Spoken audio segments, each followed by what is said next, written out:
ওকে তোর মন খারাপ এসে বসে আছিস কেন? না কিছু ভালো লাগে না। কেন বউ কিছু কইছে? আর কি কইবে, কি একটা বিয়ে করে নিয়ে এসেছি, সংসারের আবহাওয়া কিছু বোঝে না। আসলে কি মূল কথা কি বুঝছো না, আরে আমার পছন্দই নেই। আরে তুই কড়া শাসন দিবি বউরে, বউ মানুষ শাসন করতে থাকবে। এইটা কি আমার কওয়া লাগে? শাসন তো সবসময় করি। কোনো স্বাধীনতাই দেওয়া যাইবে না। না কোনো স্বাধীনতা তো দেইও না। হেইয়ে বউ মানে ঘরের কাম কাজ করবে, আমাকে কথা শুনবে, কি স্বাধীনতা, কি আর অত অধিকার? কোন অধিকার তো দেই না, সবসময় তো কথা না শুনলি আনে গঞ্জে চুনে গেলেই থাবর আর থাবর।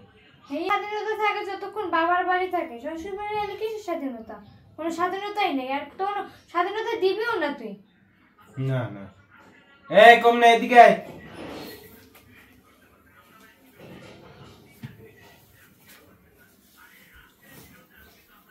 কি করছ? কাজ করতেছিলাম। ডাকছো আমারে? হ্যাঁ ডাকছি। কিছু বলবা? আমার নাস্তা দিছিস? নাস্তা তো ওই টেবিলের উপরে বানাই রেখে দিছি। বানাই রেখে দিছ? আমার নিজ হাতে নিয়ে লইয়ে খাইব, তুই খাওয়াই দিবি না? আমার বসো, যা নাস্তা।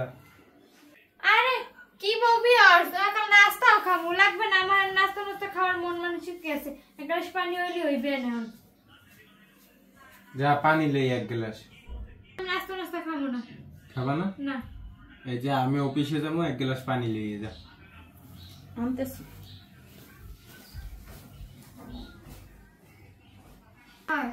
এই রুমে কড়া শাসনই রাখতে হইবে, আর কড়া শাসনই রাখবি। কড়া শাসনই তো রাখি, ওরে রাখতে চাই আমি কাজের মানুষের মতন। কি কও, কাজের মানুষের মতো রাখলে ঠিক হইবে না? এটা হেই ঘর আমার মোটেও পছন্দ না। আমি যতক্ষণ না থাই, তুমি যতক্ষণ বাসায় থাও, কোনো সময় কোনো ভুল টুল করলে লাগাই দিব হুমানে, পারবা না? ভয় পাওনি? আরে অন্য শরীর কেড়ে ভয় পায়। গিলাসে ময়লা খা, পানির মধ্যে ময়লা খা। এই পানির ভিতর ময়লা খা। কই কই ময়লা? কোন ভাই খাইবে তোরে? নে পানি ইয়ে বা পাল্লাই ভালো পানি লিয়ে যা। তুমি পানি দেবা স্বামী, হেইটাও দিতে পারো না? বাপ মাকে শিখায় না যে পানি দেওয়ার আগে গ্লাসটা ধুইতে হয়? আমি তো দেখে শুনে আনলাম পানি। 12 বছরের গাত পরে রইছে পানির গ্লাসের মধ্যে, ও দেখে শুনে আনছে। গ্লাসটাই কি ময়লা? যা ধুইয়ে লইয়ে। বাবা দাঁড়াও, তুমি এই বাসায় আসছো কতদিন হয়েছে? কত মাস হয়েছে? 6 মাস। তাহলে এই 6 মাসে একদিনও শিখতে পারো না একবারও যে কিভাবে সংসারটা চালাইতে হয় আর কিভাবে গ্লাসে মানুষের পানি দিতে হয়? মা আমি তো শিখতেছি, তাই না? আস্তে আস্তে শিখতে আছি। ভাত গেলারা তো শিখছো এই আর শুরু থেকেই, কাম কাজটা তো শিখতে পারোস না। আমি তো চেষ্টা গাবলাই বেরে গেলতেটা তো পারো ভালোই, এটা তো আর কেউ কইয়া দেওয়া লাগে না বা শিখিয়ে দেওয়া লাগে না।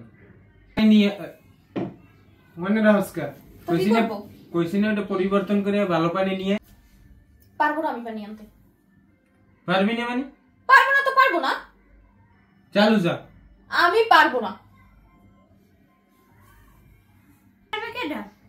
আমি তো বলছি আমি পারবো না। আপনার তো আমি পানি আনবো কি? আপনার তো আমাকে সুস্থ শরীর ভাবে সংসার করতেই দিচ্ছেন না। হ্যাঁ ও ঝগড়াটার কালে তো মুখে মুখে এই করতে পারো, ওই সময় তো শিখাই দেওয়া লাগে না কাউকে। এই চুপ করেন আপনি। বাবার বাড়ি থেকে আসছি শ্বশুর বাড়ি, কাজ পারি না আমি, তা ঠিক আছে, আমি শিখবো আস্তে আস্তে। 6 মাস হয়েছে, আমি তো অনেক কাজে শিখে গেছি, আস্তে আস্তে শিখবো। কিন্তু আপনারা তো আমাকে সংসার করতেই দিচ্ছেন না দুজনে, পুরো মানে কাজের লোকের মতো আমার খাড়াইতেছেন সবসময়। তাহলে তোর কি কি লোকের মতন খারাপ? তুই তো কাজের লোকই। তুই তো কাজের লোকই, ঠিকই তো কইছিস। কাজের লোকই? কাজের লোক মানে? আমি যদি কাজের লোকই হতাম তাহলে ছেলের বিয়ে করেছেন কিসের জন্য? একটা কাজের লোক রাখলেই তো পারতেন। হ্যাঁ কেন বিয়ে করেছেন? এই বেয়াদব, তুই আমার মায়ের মুখে মুখে তর্ক করস। বৌমা তুমি এটা কি করলা? একটা কথা আপনি বলবেন না। এই থাপ্পড়টা আমার আরো আগে মারা উচিত। আমি অনেক দেরি করে ফেলাইছি। আপনাদের মতো শাশুড়ি আর এরকমের জল্লাদ হাজবেন্ড যার যে মেয়ের কপালে আছে না, ওই মেয়ের সংসার তো শেষ শেষ। আমার অনেকবার ভুল হয়ে গেছে যে এই থাপ্পড়টা আগে মারতাম তাহলে ঠিক হয়ে যেত। একজন নারী, আমি একজন নারী। বাবার সংসার দেখে যখন এক শ্বশুর বাড়িতে আসে তখন তার সংসার গুছিয়ে নিতে অনেকটা সময় লাগে, আর আমি অনেকটা চেষ্টাও করছি গুছিয়ে নেওয়ার জন্য। কিন্তু আপনারা যা শুরু করছেন তাতে সংসার তো দূরের কথা, এটা টিকিয়ে রাখা অসম্ভব। সেই সংসার গুছিয়ে নিতে অনেকটা সময় লাগে। যে রকমের আমি এই বাড়িতে আসার পরে আপনারা আমার সাথে যে কাজটা করছেন, আমারে দিয়ে কাজের লোকের মতো খাটাইছেন, এই কাজটা করো, ওই কাজটা করো, সেই কাজটা করো, এমনকি আপনার কাপড় চোপড় আমি ধুয়ে দিছি। তারপর আপনার যে বড় মেয়ে, আপনার বড় মেয়ে যখন আমাদের বাসায় আসতো, ওর পা পর্যন্ত আমি টিপা দিছি, ওর জামা কাপড় ধোয়া, ওর বাচ্চাদের জামা কাপড় ধোয়া, সবকে শ্বশুর বাড়ি এসে সবার মন জয় করার চেষ্টা করতেছে। কিন্তু আমি আপনাদের জন্য এত কিছু করলাম, তাও আপনাদের মন পাইলাম না কেন? হ্যাঁ কেন? আমার জায়গায় যদি আপনি থাকতেন তাহলে কি করতেন? এরকম যখন বিয়ে হয়েছে আপনি তো নির্যাতনের শিকার হয়েছেন না? আপনি তো একজন নারী, কিন্তু একজন নারী হয়ে অন্য নারীর সাথে কিভাবে এরকমের পারলেন আপনি? হ্যাঁ, ঘৃণা লাগে মা। ছি, আপনি এত নিচু কিভাবে পারলেন? ভগবাগানি বন্ধ রাখ। এই চুপ করো, একটা কথা বলবা না, একটা কথা বলবা না। ধরে আমি তোমাদের সব কথা শুনছি, তোমাদের কথা মতো চলছি, যা বলছো তাই করছি, কিন্তু আফসোস আমি আজ পর্যন্ত তোমাদের মনের মতো হতে পারলাম না। কেন? হ্যাঁ কেন? তুই মনের মতো হওয়ার মতো কোনো কাজ করছো? তুই কোনো কাজ ঠিক মতো করো? সবই তো ঠিক ভাবে। এই একটা কথা বলবা না, একটা কথা বলবা না, করবো না, একটা কথা বলবা না। আবার দেখ বাবা, আমি একটা কথা বলি তোরে, কোনোদিন এই কথা তুই জানো নাই, বৌমার মতন আমিও এরকমই নির্যাতন শিকার হয়েছি। আমার এগুলো মোটেও মনে ছিল না, তাই আমি বৌমার সাথে এরকমের আচরণ করছি। আমার সব থেকে বড় ভুল হয়েছে।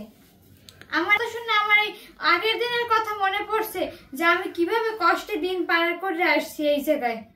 একটা মেয়ের শ্বশুর বাড়ি আইলে মোটেও স্বাধীনতা পায় না, নিজেদের মতন চলতে পারে না, কিছু করতে পারে না। তুমি আর পগে পড়ে গেছো। বাবা, এটা পকে পড়ার কিছু না। মেয়েরা মেয়েদের দ্বারা যদি না বোঝে, বুঝবে কারা? বাবার বাড়ি থেকে স্বামীর বাড়ি আইলে সবসময় বঞ্চিত হয়। এই বঞ্চিত আর হইতে দিব না। বৌমার প্রতি যতটা অত্যাচার অন্যায় হয়েছে, আমি কোনোদিনও এই বৌমার অত্যাচার অন্যায় আমি বৌমার প্রতি কারো অত্যাচার অন্যায় করতে দিব না। বৌমার চলার প্রতি, খাবারের প্রতি, সবকিছুর প্রতি স্বাধীনতা আমি দিয়ে দিলাম। তুমি তোমার বৌমার সাথে মিলে গেলা? হ্যাঁ, আর তুইও বৌমার প্রতি অত্যাচার অন্যায় কোনোদিন করতে পারবি না। আমি যা বলবো ওই শুনতে হইবে। আর তোর অফিস আছে না? হ্যাঁ, তুমি যা, অফিসে যা। তুমি যা ভালো মনে করো করো। আচ্ছা বৌমা, আমার মাফ করে দিও। মা আপনি কি কইতাছেন? সমস্যা নাই, আপনি তো আমার মায়ের মতো। আচ্ছা চলো। আচ্ছা চলেন।